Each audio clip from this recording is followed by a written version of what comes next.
It sounds really absurd, but you know what? I don't care. Condemn it outright. Right. Yeah. Nobody's okay with that. Right. And if anybody involved in the trucker protest should be like, we're so sorry someone would do that to you guys. They should just outright be like, no one here agrees with that. We're sorry it happened. And with the tens of millions of dollars raised, if it were me, that's what I'd do. I'd say, we're going to clean that up for you. Right. We're going to cover the Amen. cost Amen. of that because we want to make sure, in fact, I would even allocate money to general street cleaning. I'd say, we're going to bring in a lot of people. We got a lot of trucks coming through. We want to make sure that we can leave the place where you live clean and tidy up. In fact, there was what was that protest where everyone cleaned up afterwards recently? I can't remember what it was. We were talking about it a few months ago. Like a bunch of right-wing people came and they protested. I know what you're talking and they all about. cleaned up the Tea Party garbage. used to do that, though. Yeah.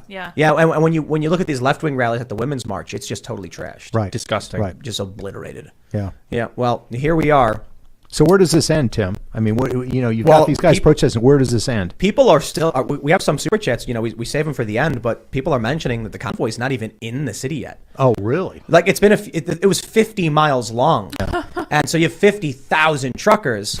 So what we're seeing is just the tip, the tip entering. Yeah, well, I just want to say I'm so proud of Canada and Canadians Me here. too. My whole life I had this perception that they were much more complacent, and I think that's the image of them that's sold to us, especially because their government is so much more restrictive than ours. But not long ago, I started to actually speak to people from Canada, and I found that many of them are really quite convicted and based and actually understand what's going on and want to resist tyranny. And so I love that they're sending this message to the world. Amen. I don't know for sure if most Canadians would be like, "Yo, let's join the Americans instead of the British." Like if they had to pick, but I imagine they'd be like, "Yeah, all right." Yeah. They picked You mean during the Revolutionary War? No, like today, if you got to side with democratic freedom, democratic republicanism, or if you got to side with the monarchy, you side with democratic republicanism. Yeah. Quebec was the 14th colony, though. They said no. They were like, we will not declare independence. It's an interesting point you make because I was just reading a book on the American Revolution, War for Independence. And, I always kind of thought like everybody was on board with kicking the British out. And the best estimate was like 1/3 of them wanted independence, 1/3 of them were loyal, and the other third were kind of in between. And you kind of wonder, is that the way it always is? These big changes that you have, what's going on in Canada right now, is it kind of the rule of thirds? Right? That it's not an overwhelming majority of people. And you got to persuade that other third. So the things you were talking about cleaning up the streets, about condemning things, that's a way to win that other third and get the majority. But I kind of feel like we're almost to the point where there is no other third. We looked at a lot of polling. We've looked at a lot of polling over the past several months. The independent base is melting. Yeah. As people keep switching. So there's people switching from, at least in the U.S., Democrat to Republican.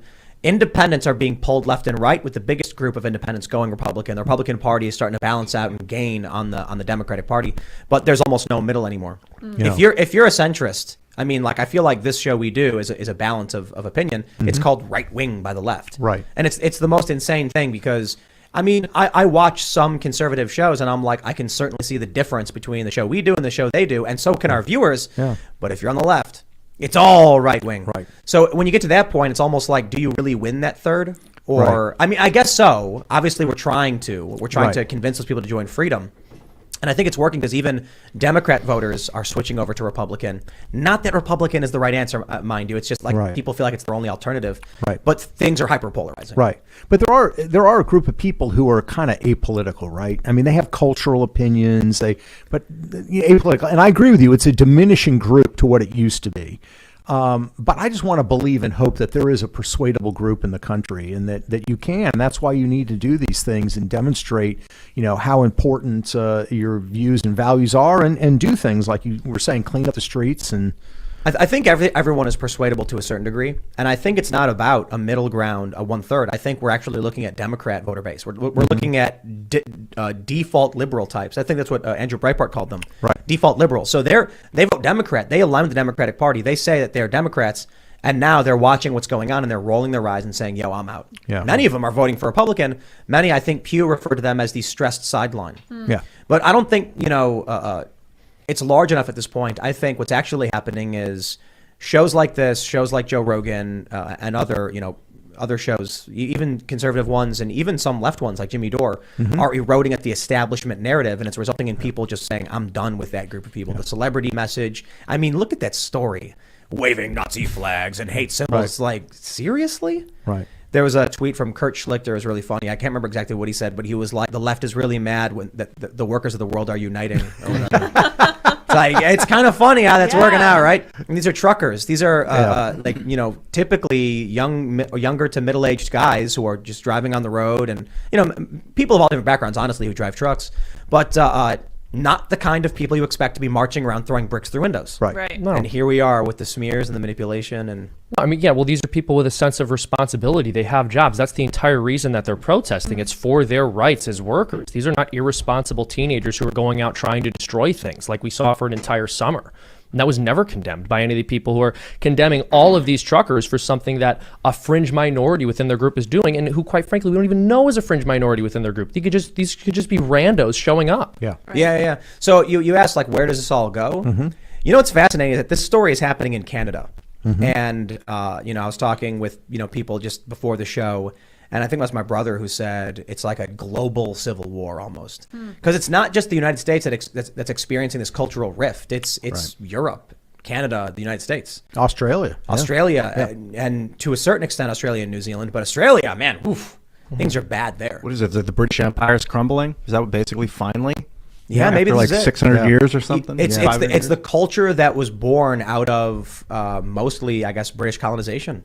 Due to physics. They figured out physics first, Isaac Newton. So then they had long-range cannon fire from boats, and they dominated the sea, basically. And steam Gatling guns I was reading about allowed them to just dominate. But it's interesting. It's not just the former British colonies and kind of the Commonwealth. There's parts of Europe too, but it really does feel like people say Western civilization and all that stuff, and I'm like, it is very much like Canada, the U.S., Australia, New Zealand, Britain, the Five Eyes Spy Club, whatever you want to call it. Certain parts of Europe, but you look at some of these European countries, and they're like either getting rid of their COVID mandates completely and just go back to normal. And then you look at the United States, you look at Canada, you look at the UK, and the same culture war thing is happening across the board. Mm-hmm. So why is that? I don't know, but when I talk about the potential for civil war and stuff like that, I do find it fascinating that now the establishment left is completely on board with the narrative. You've got this one guy who put out a book recently, The Next Civil War. You've got MSNBC talking about, you got the New York Times, the Wall Street Journal, the Atlantic. They're all now saying, like, where are we headed?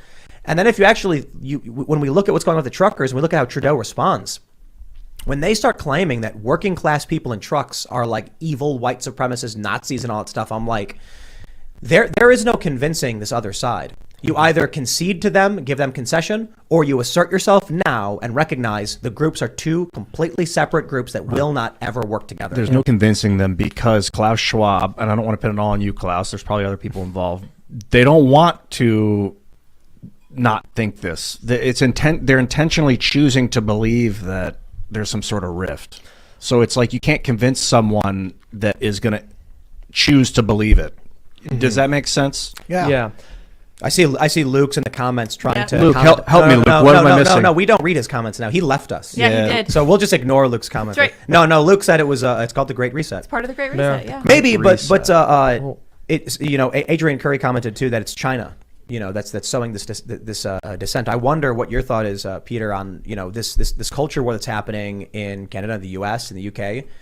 Some have suggested, we've had guests on the show that say, China's got troll armies that sow dissent, and they push these messages, and they're very divisive. So I'm wondering what your thoughts are. Yeah, I think it is a factor. I think it's simplifying it somewhat, but I think the fundamental debate is, where do our rights come from? And people on the left say that our rights come from government. Government tells us what our rights are. And if you're somebody, I don't even want to say necessarily conservative or right wing, I think it's just a way of viewing it. The other alternative view is that no, our rights come from God or come from the fact that we are human beings and that we are sovereign. And it seems to me that's what so many of these debates are about. And China, I think, is playing a big role. They have these troll armies that try to pick fights and sow division online. One of the things I talk about in the book are these very wealthy Chinese oligarchs. The book Red-Handed. Yeah, the book Red-Handed, exactly. A lot of these oligarchs that made their money with these state-owned companies or these state-linked companies like Alibaba and whatnot. There's a guy featured in the book named Joe Tsai. He lives in California. He's worth $20 billion, very tight with the CCP government. And he goes on college campuses saying there are no human rights problems in China, everything's great. But at the same time, he's given $100 million to Black Lives Matter causes. And he talks about how unjust America is and how does he have a right to do that? Sure. But how can you in any universe argue that America is this horribly unjust, bigoted society and say